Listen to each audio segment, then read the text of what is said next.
Good morning, everyone. I am John O'Loughlin, and welcome to my channel. It's called McDuff_2020. And once again, here with George Webb at the Charette House on Mystery Island. And we are glad to have with us a number of additional guests and researchers that have joined us since last night. And George, you've got a lot of big plans for the next couple days because this is the crunch. This is the time that everything is coming down to. And I'm not sure If it's glitching, it may have just been a brief glitch. Let's see if we're back on. Are we back on? Can anybody tell? If I shut it off. Yes. All right, we're going to try once again on the same broadcast. I just lowered the resolution on the camera, so I think that's what was going on. Went to 720p. So it takes about maybe almost a minute for the show to reload. Is anybody able to tell me? We're on? Okay, we're on. Okay, good. Okay, well, so we've lowered the bandwidth on the camera here, and we're going to see if we can't continue. Okay, so today being January the 5th, we're going to be heading up to the White House. First, Alex Jones has two stages, meet hobnob there a little bit. Try to get the inside on what's going to happen tomorrow morning at 9 o'clock in the back of the White House, the Rose Garden area, which is called the Ellipse. It's where with the Christmas tree, we were just up there 2 days ago inside at the Ellipse of the Christmas tree there, is going to be the big Trump get-together of all the leaders of all the different groups that are coming to Washington. There's going to be, I think, over 100 leaders meeting with Trump there, and Don Jr. and the whole family, et cetera. So it's going to be a big little shindig there. They're going to tell everybody where the big I have a dream speech is, or I have a dream about free elections, let free elections ring. Wherever that speech is going to be, we don't know yet. We're hearing reports that they're going to build an impromptu stage, sort of an Army Corps of Engineers, Trumpian, because they took the reviewing stand down from behind the White House. So that's going to happen. Today we're going to meet Ann Vandersteel at the Supreme Court. We're going to meet Peter Duke up there. And then tomorrow, as I mentioned, we'll probably leave a couple of these guys like Addie Ads and Andy up there in D.C. to be right there at the crack of the bat with Peter Duke at 9 a.m. And then we'll all be waiting to hear where the I Have a Dream speech is going to be and descend on that. And then at 1 o'clock, there's a shoot planned at the Capitol where the opening of the envelopes are. And then I'll give it back to you, John, and we can pick it up from what happens inside the Capitol at 1 o'clock tomorrow. Well, thanks, George, and sounds like a great program, and you're going to be going from this to that, and you're going to be talking to a lot of great people. I wonder if you'll run into Andy Craig down there. That would be nice to see Andy. Yeah. I had an email exchange with him over Christmas. He's doing well, but of course he's not a Trump fan. So No. Well, this is the thing that I'm sorry, George, but I didn't want to leave Andy hanging there with not being a Trump fan, because what he is an incredibly great researcher and writer and journalist, and he calls it like it is. In his book, Presidential Puppetry, if you're not familiar with it, you want to know why, we don't trust our presidents anymore. It's the presidential puppetry, and so from a lot of times we see things differently, but we learn from each other, and that I just didn't want to leave it without saying that. Oh, absolutely. I have a tremendous respect for Andy, and he wrote about Robert Mayhew and the Mormon Mafia with Mitt Romney, and that mafia is worse than the Biden mafia. And I've said from the beginning, these guys use military intelligence tactics, encrypted communications to run these election operations, both sides. And that's what we got to stop, the secret team crap. And so I'm with you 100% on Andy. Hopsiker, Wayne Madsen, they both don't like Trump, but boy, we've learned a lot from them. And this is a bipartisan effort. This is let free elections ring, not let Trump ring, not let any one individual ring. This is about the Constitution and adhering to the Constitution. Absolutely, and this has been our lifetimes. To me, from that day when I was in elementary school and they told us the president had been shot, to now, things have not been right in this country. And one of the things that President Trump said, and I saw it he was talking to some news person, and he said, I have a chance to break the deep state. And so he knows what he's up against. And he knows that he's probably the last hope that we have to break the deep state. And so he's called upon us to come to D.C., to support him and to be there. And what I think about that is why would he want to have what may be millions of people, they're all probably in caravans right now headed to D.C. Why does he want so many people to show up? And I think the answer is that the elites, the ones that are really like the Howard Hugheses, the Rockefellers, these people are afraid of crowds. Yeah. They are scared to death of the masses of humanity. That's why we have not had much technological advancement. That's why they have all these skills that we don't even know about. That's why they have, things flying around up in outer space that we haven't been advised about, because they are afraid that once we learn the secrets, that the game's up and they're done. And so they are scared. I think it's more than just logic, though. It's something visceral about these elites. They are scared to death of crowds of people. Well, Bowser, the mayor of D.C. has already called out the National Guard. You never see in the whole Biden presidency, if that were to occur, that'll never happen, because no crowds will ever assemble for Joe Biden. They'll never be worried about crowd control ever. You'll have to get a couple of Girl Scouts and maybe one German Shepherd, and you've got it covered with Joe Biden. So this is what we're getting already. Kolomoisky drones will be in the air. Spraying will be an option. So this is what we're expecting, but we're coming to Washington like the people, when we were young and doing the Vietnam protest. My older brother ran a big protest organization and did the March on Washington in the Vietnam War, because we saw something that I heard all the protest music, the Bob Seger and all that, but I was a little kid at the time. But we saw something was wrong. It was right after the My Lai massacre, and we said, no matter how much DOD spin that you guys want to put on killing all these the women and children here, it ain't right. We're marching on Washington. This is wrong. I think we saw a My Lai happen, and I'm not being hyperbolic here.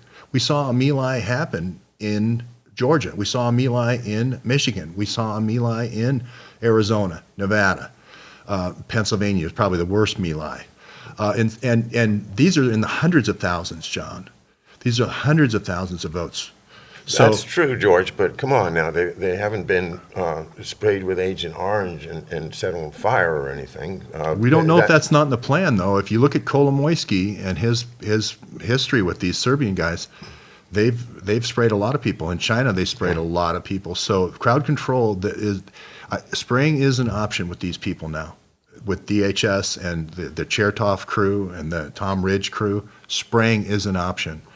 Like you say, crowds, they're afraid of crowds. So I wanted to cut to Addie Ads here and show the room of all these great patriots that have come to Washington, D.C. All right, let's bring up camera number 2 and welcome Addie Ads to the show. Hi, Addie. Hey, John. How's it going? Hey, George. Good morning to you both. Thanks again for having me on the show, John. I'll project here into the mic so people can hear me okay. As you guys were saying, we have a very big week this week with regards to the Senate and the unveiling of the ballots by the Vice President and the rally where people are coming from all over the country, including caravans of people from California, which is great. It's I think I agree with John. It's putting some fear in these deep staters, and we are getting these. These kind of distractions from people on the internet and on the periphery of our sphere. We're getting a lot of detractors and people making allegations. What with our reporting last week going on the national stage of the stuff we were covering in Atlanta, and that dovetailing into the 60 Minutes hit piece on George on Sunday. So George Webb was the 6th of the investigator, whose name again I know the investigator's name, and I can post that later today. You know, people saying they have access to our intelligence are they're not telling the truth. They're making allegations that we are bigots of some sort, and we're just about truth and free and fair elections. But with regards to the Connors case, you know, really striking political violence, political intimidation, a crime that was committed. You know, a woman and children in the house, and they're shooting full metal jacket bullets into their house, and there's a video where we extract the bullet. And you know, it's unfortunate too, because it's a symptom of Operation Mockingbird, where you have video evidence of people extracting a bullet, or you know, an old man getting beat up by cops, and people don't believe it. There's a video of it, and that's the point we're at, where you can see video of something happening, and because of the repeated disinfo and misinfo, the lack of trust is such that actual video, hard video evidence is not sufficient for people, which is quite unfortunate. But that's the state of things at the moment, and that's why we're here trying to bring truth to light and truth to power. Yeah, okay. All right, what happened was the camera number 2 cut off from the Wi-Fi, and it needs to be restarted to use that camera. But it's fun to have 2 cameras, and it's fun to have George there with the gimbal operating it. We're just adjusting to the amount of Wi-Fi that we have, and so that's why we lost the video for a moment there with Addy. But we got his audio, and I think everything else is here. Go ahead, George. Well, I was just going to say that, you know, I totally expect flying monkeys. Hillary had her flying monkeys. Biden has their flying monkeys. You know, Scott Pelley has his flying monkeys. So does Donnie O'Sullivan. If somebody wants to all of a sudden be a flying monkey right now, let them be a flying monkey. I don't care. That's not going to take us off our mission, which is to save the democracy. If somebody wants to say there's no white kids, we only teach white kids, and I post a video of 50 black kids learning the U.S. news in 2 languages so they don't work in Kolomoisky's mines, in his uranium mines when they grow up.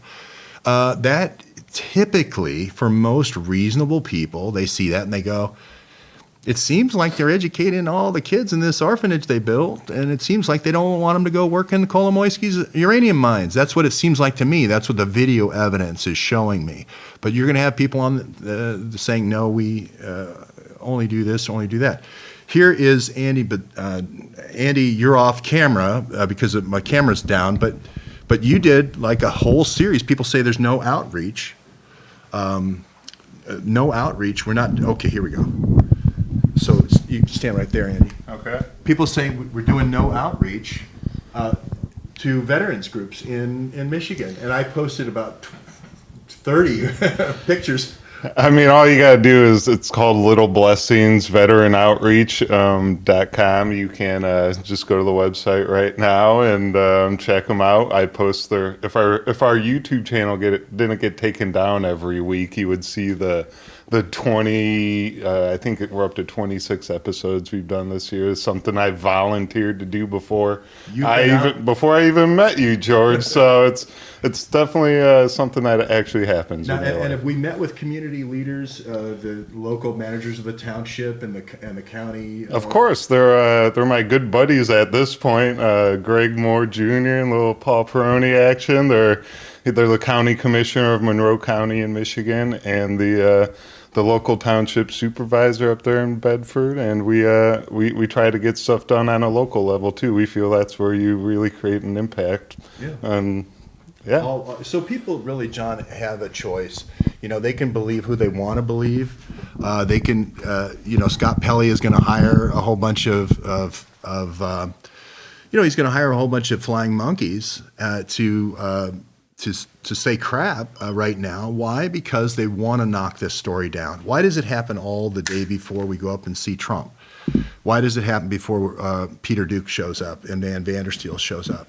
They want to knock the story down, and however they're influencing the trolls to go after us. Anybody who watches those videos can see that we're who we say we are.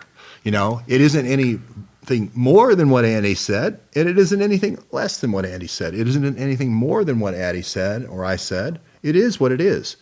I asked these people, these detractors, how many orphanages in Africa have you built? They're saying, well, it wasn't 18 because the one room was a half room or whatever. It was only 17. The second orphanage that Aaron built was only 17 rooms. It wasn't 18. One kid was put on the street, had to sell rice on the street. Come on, man. You know, let's go back to the Trump. Let's go back to what's happening in the White House rather than arguing how many rooms the orphanages have in another continent. Come on, man. All right, that's a pretty strong argument. Come on, man. Well, I also produced the video evidence of the kids reading in 3 different languages the news so that 3 different tribes could learn English. So, I mean, it's not like we don't have evidence. So. Well, I want to just, because you've got these books here, George, this is a picture of my dad. He's standing in front of Union Station in Washington, D.C. in about 1951 or so. And at that time, he is beginning to work on the files, the 68,000 files that Hoover has him work on. And these are applications which we have, with Wayne Matston's help and other people's help, have come to the opinion that they are the applications for visas on behalf of paperclip types. And that mystery is something that you've been working on, George, for a couple of years with me now, and you've been a tremendous help going to the archives and everything else. But I think this right now, George, is the culmination of a tremendous amount of work that you have done to fulfill the mission that we believe my dad was on, and that was the mission to stop the CIA from running these secret ops and destroying the American Republic. And now, you know, George, I hand it to you. Here. Well, you've given me a great opportunity. This is your book. Yeah. You wrote it. And I want you to tell people more about it, because my dad's story is something that I just know in my heart, when people understand what they did to control him, you will understand that they could do it to anybody at all. And we have to stop them. We have to. So, George. Well, you're in luck, John, and all the readers out there are in tremendous luck, because this guy right here next to me, Addie Ads, and I just rewrote this from beginning to end. And we had the Grammarly going and 3 proofreaders this time, and I didn't have to write it in a rush after YouTube destroyed my channel and 4,000 videos and all my reference notes and all those great links that people had put in. But it's now rewritten. It's double in size, double the number of words, triple the number of illustrations. Addie's adding an index right as we speak. But right now, if you buy this book for $2, the color version is out now, John, the color version, including the latest stuff that you gave me, including the civil defense card and everything. I mean, Okay. it's all in there. So for $2, you can get that. And unfortunately, because it's so large, the new book's over 100 pages with all the illustrations, I have to charge a price that Amazon makes me charge. So it's a $20 book now. But people kept saying, I want more pictures, I want more Macduff, I want more color, I want all this. So you can get it in beautiful, glossy, high-res color for $20 as a collector's item and get Macduff to sign it at one of our book signings. Or you can still get it and see it in full color right now for $2, the new version, a second edition of Macduff, the Addie Ads edited version. So we're doing the same thing with all the books. So we're in the process right now with Addie on this one right here, Blackberries Matter. This was conspiracy theory, John, for 3.5 years. My old partner said it was conspiracy theory, and he was there the night the Biden Blackberry was dropped in my lap. For 3 years, it was conspiracy theory, and then all of a sudden, the Biden Blackberry bubble was burst when Tony Bobulinski came out and said, oh, by the way, here is Hunter's Blackberry. Here's James Biden's Blackberry. Here's Joe Biden's Blackberry. And here is Warren Flood's Blackberry. And here are all these Blackberries. And the Bidens used encrypted communication from the State Department to do their communications for all these deals with China. Oh, I guess it wasn't conspiracy theory. So it's nice in a way to be verified. It's not nice to know a secret team is going into the White House if we don't stop it, though. That's, it's a double-edged sword. So It won't be a secret anymore, and you'll understand why. They're just going to come in and say, okay, now you're going to do what the government tells you, or else. right. This is, you mentioned Andy McCraig earlier, and we were sitting in downtown Washington by the Macduff Monument. I call the Macduff Sailor out there in the Navy Memorial. And it just reminds me, because he's standing right in front of the FBI office, and then I think, that's what I want in an FBI officer, somebody who served their country in the Navy valiantly, and is willing to take that into the Joint Chiefs and clean up this crap, even though he probably knew he was risking his life and is risking his family. But anyway, as Andy and I and you were looking under the gaze of Macduff, the Macduff statue there, we had this conversation about Robert Mayhew and this Mormon Mafia and the Mitt Romney Mormon Mafia. And lo and behold, who is the guy signing for the 10 Econoline? It's not in this version, but you'll see the new Econoline vans, the 1959 Econoline vans. Who's signing for the 10 Econoline vans to ship the Bay of Pigs weapons? Robert Mayhew. Robert Mayhew. David Ferry, the guy who was the personal pilot for Carlos Marcello. So we're on it. We're on it big time. And cross-referencing with all these authors, John, is the best thing that ever happened to us, I think. Even though they don't like Trump, we're open-minded about getting to the root of the deep state.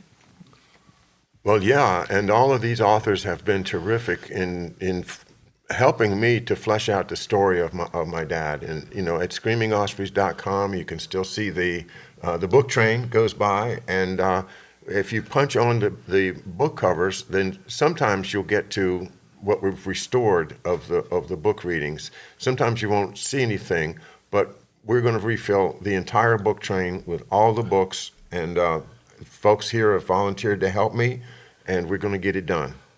John, it also, I'll say how it also gives us a vocabulary that we didn't have before, because I say secret team, and you've read Fletcher Prouty, everybody knows what a secret team is. I don't have to cover that ground anymore.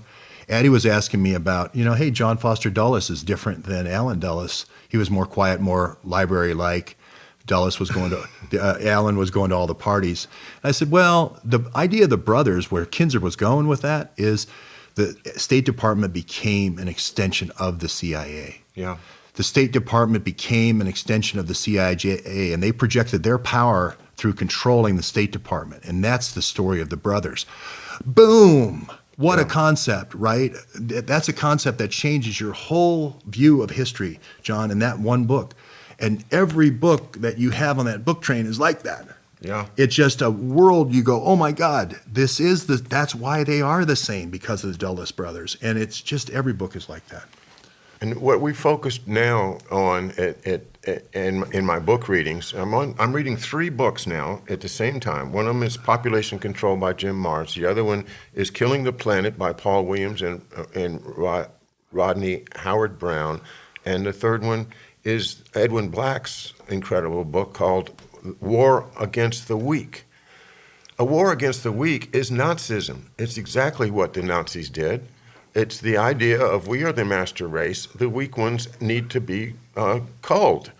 And to see that has been happening in the United States on a large scale for 100 years, and it's not getting any better. Well, these 3 books focus me very much on the idea that eugenics is not dead.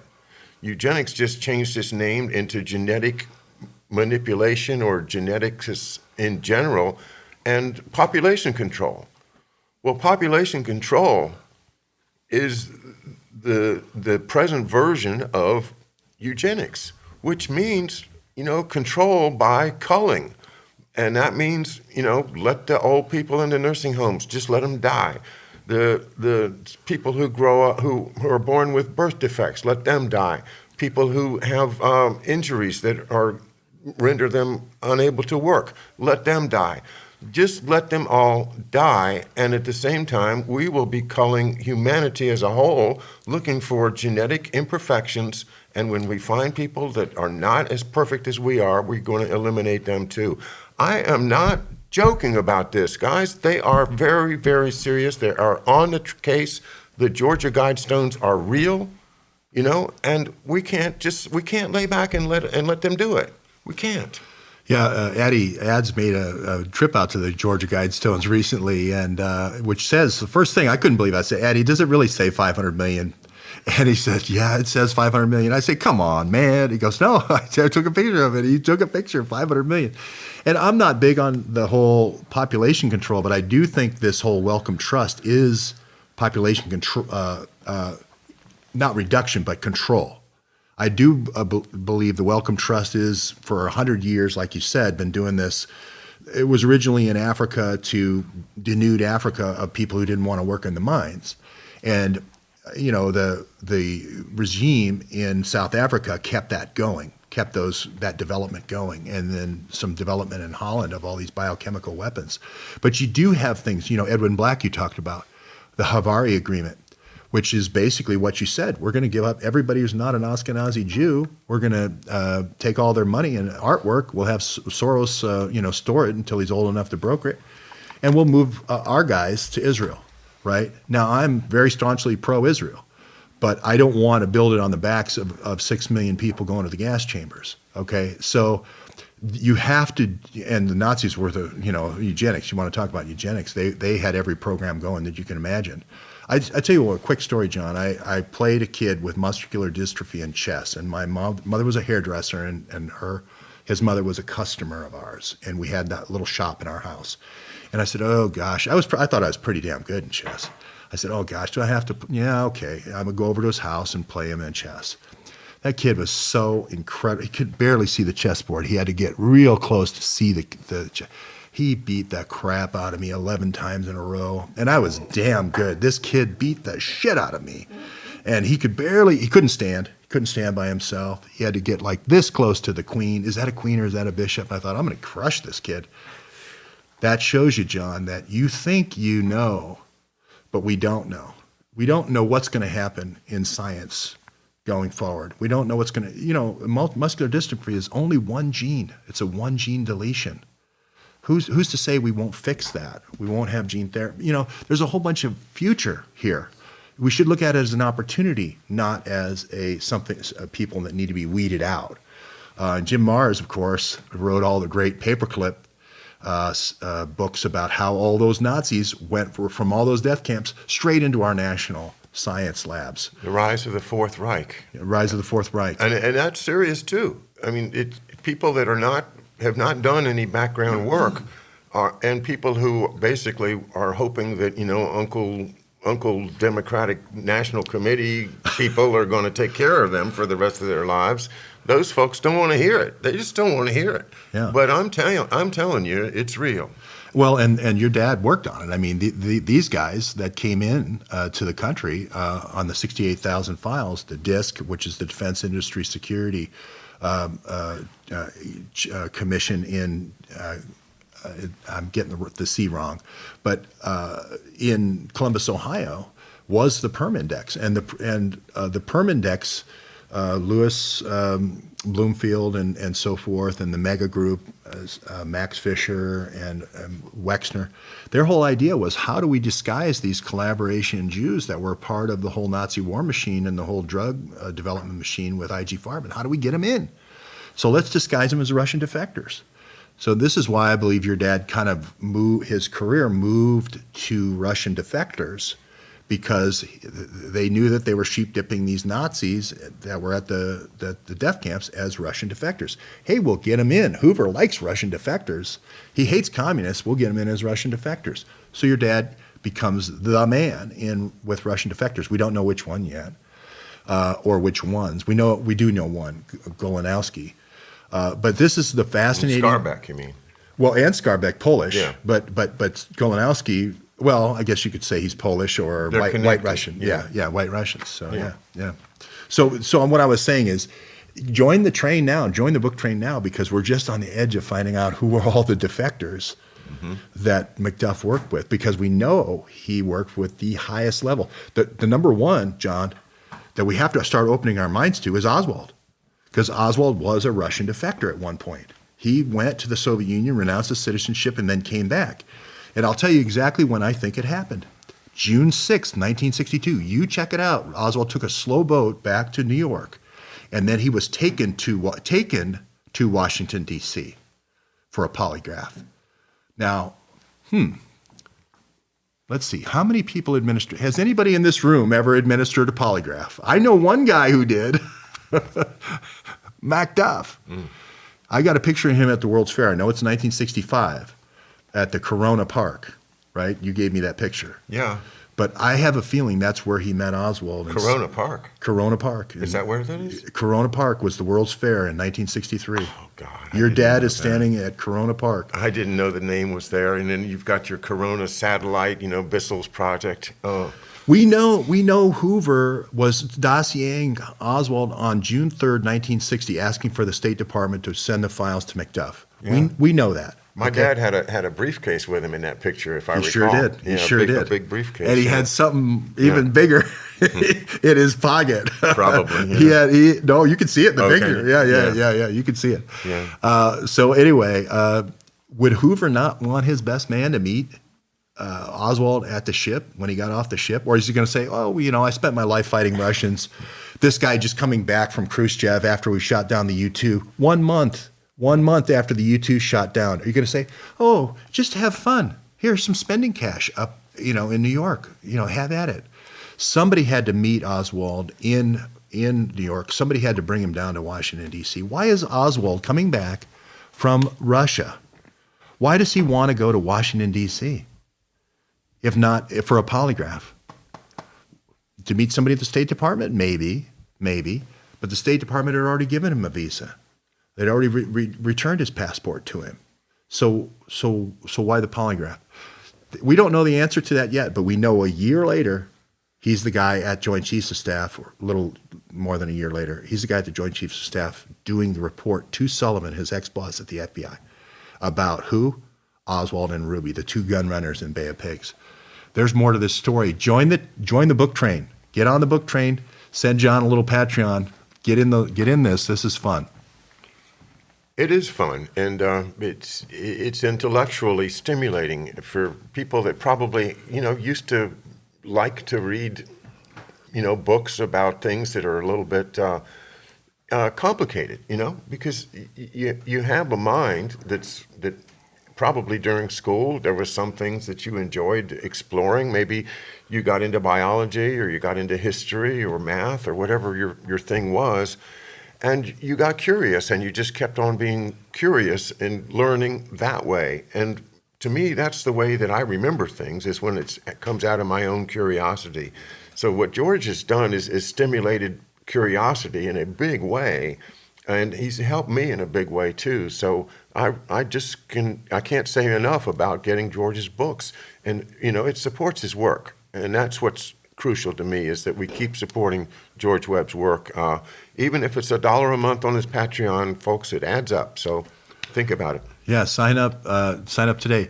I wanted to just briefly introduce everybody to Norman Smith again, introduce our audience, because he's working, he's made the trip up. You don't have to wear your hat, Norman. You get to show everybody that you're shaving your head.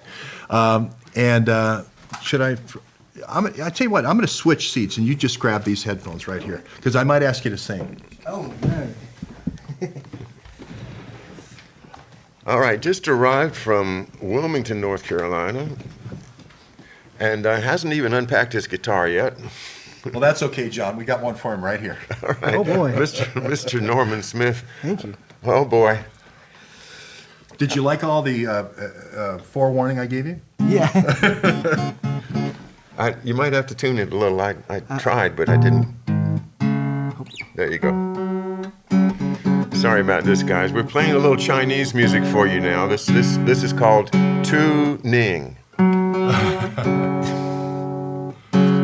Well, what I like about this, John, is that like all heroes, right? Like all heroes, you're going to have songs, right? And we have Casey Jones, and I don't even think Casey Jones really ever did anything. What, he just went too fast one day on a train, right? Yeah, I a mean, little high on cocaine, right? yeah, yeah, that could have been too. So why not have a song about somebody? I thought you had tuned it earlier. I'm sorry. I tried. Yeah. Why not have a song about somebody who's really great? You know. And so we're going to break all the rules here. It's like Burger King. Go ahead. Which song would you like to hear? Just do Walking with MacDuff, or that. A little intro to it? Yeah.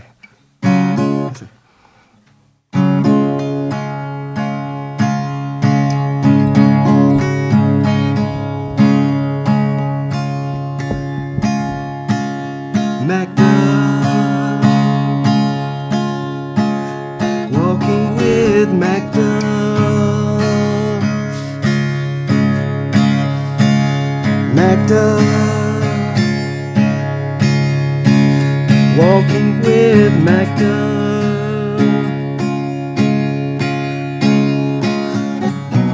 I don't have the lyrics, and I don't have them memorized. That's okay, because it's about MacDuff. And then, Oh, you got it. All right, we got you. Sorry about the All right, the so untuned there's a song guitar, but- coming, but it's not perfected. All right. George put you on the spot. I man. did. I don't mind. But that's okay, because what I wanted to say is everybody can contribute in their own way. If you write music, write a MacDuff song. This experience right here, we've now formally launched a worldwide music contest, writing a song about MacDuff, and that's what. Thank you. I wanted you to be the guy to launch the worldwide contest. The winner gets a color version, color of a signed copy of MacDuff, right? So I just wanted to say, John, that if you're a poet, if you're an architect, if you're whatever, you can reconstruct. If you're an architect, you can reconstruct what the FBI building looked like before it became the Trump Tower.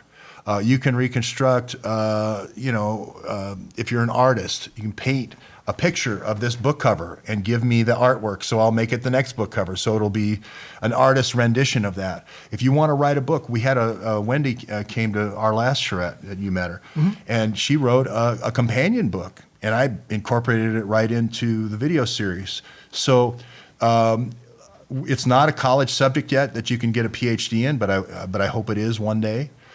Just like you study Dostoevsky, why not study great American heroes? Why is it always got to be Dostoevsky? Why do I always got to study alligators that lived in the 1800s? Why can't it be a hero in the FBI and the Joint Chiefs? So I'm just asking questions here, and I think it's fair. And let me take a second to say hello to everyone at the chat room. And I see a couple of super chats, and I know we've got some before I didn't acknowledge. Thank you for all those. And it occurs to me to remind you that, if you have a question, that you want to ask George or me or anyone else here at the Charette, the best way to get our attention is with that, even if it's just a little $2 one, if it's the color background calls it to our attention. So Just wanted to say one thing. Norman led a 93 truck, I guess it was pickup truck caravan, a Trump caravan in North Carolina, and then another 83. I don't know if you started the one from California today that's going to what? No, you didn't. No. But why don't you just tell that story really quickly and the goodness that came out of that? Well, my local GOP was asking me for ideas about what we could do to get fired up about the Trump campaign. So I kicked it off with a song and suggested ideas that maybe we should do a Trump train. I had personally been pulling a flag with a Trump flag around for 3 months and getting a lot of good response on the highway. So I was like, well, hey, why don't we just organize something like this locally and see what happens? And they put the word out, and the people came, and they asked me to lead it. So I was proud to be out front because the view is definitely the best out front. There you go. I love it. And if you haven't seen it, Norman had a huge Trump flag. I interviewed him in South Carolina on our way to Georgia. And I just want to say thank you for coming to Washington, D.C. Thank you for having me. You're the best. Oh, you're Keep the working best. on that song. I'm sorry I didn't give you any warning. It's going to be, I promise it's going to be a great song, but I haven't perfected it yet. Yeah, there you go. All right. So thanks, Norm. And by the way, folks, if you want to hear more from Norman when he's doing his thing on his electric guitar, I have a whole show with Norman Smith. You can find it at screamingospreys.com. Okay, now we need to back off because that's too close of a close-up for me. So, how are we doing on time, John? I don't want to go over, but I just wanted to, okay, we got a couple minutes. 11:47. Well, look at the super chat. People love you, Norman. Hey, thanks, Ham. Thank you very much. John, I just want to take the quick thing to say, some folks that are here bought these gimbals, 5 of these, 6 of these for these journalists that take you from being a guy on the street with a shaky hand to looking like a super professional with a steady cam, makes you look like a Spielberg. Tom here contributed that. He's going to be buying a camera for these guys, a 4K camera for Andy and Addie. Some people, the young guys don't have any money, right? They have time and muscles, right? So that's what they contribute. So everybody does what they can do. And I can't remember what Wes, who's coming up from South Carolina, the German author who wrote True Believers, but he talked about Americans had this unique quality of being self-organizing, that they could look at a problem and just come in and just self-organize, like soldiers, like Minutemen, like you were talking about last night, or building a fort out in the wilderness. The guys who seemed to know how to chop the wood would go do that automatically without being told or have a top-down command structure, and it carried over into our military. This is the MacDuff thing, because MacDuff is 1 minute, he's on the Nashville putting out fires and saving guys' lives and running in and I read their deck reports. I'm telling you, wow, it's so powerful. Pulling guys out without any concern about their own life. Now he goes on and becomes a lawyer. That's a switch from fireman and, damage control guy to lawyer to the Joint Chiefs. What a career. What a career. Yeah, and all he ever wanted in life was to help people that were less fortunate than himself. And because he had certain talents, he was selected, obviously, by the elites of New England and Hartford, Connecticut particularly, and put on a certain path that they thought that they had him. They thought they owned him. But MacDuff said, no, you don't own me. You don't own me. And this country is a free country, and I will live my life as a free man. And he did until they decided that, they needed to get rid of him. And I will make that same choice as my dad did anytime. I will live free or die. And that's our motto in this country. Yeah. And I think we're all having a MacDuff moment right now. Tomorrow, January 6th will be that moment. And how much is it worth to you? How much is this republic worth?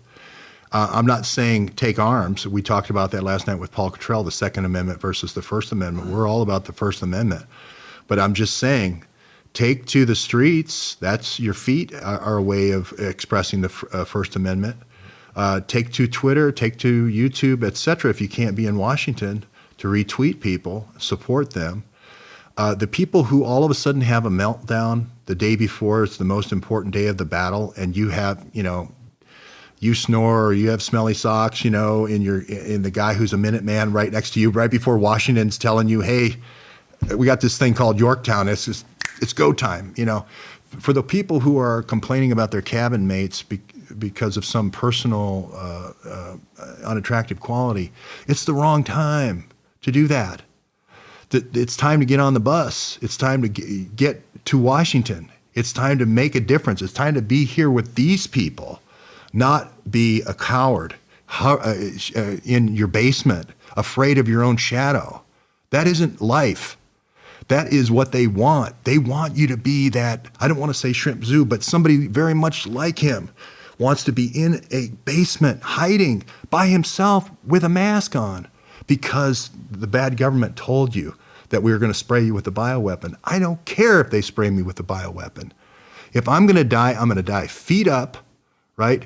Facing that flag, facing the situation, facing the Congress, saying how I believe.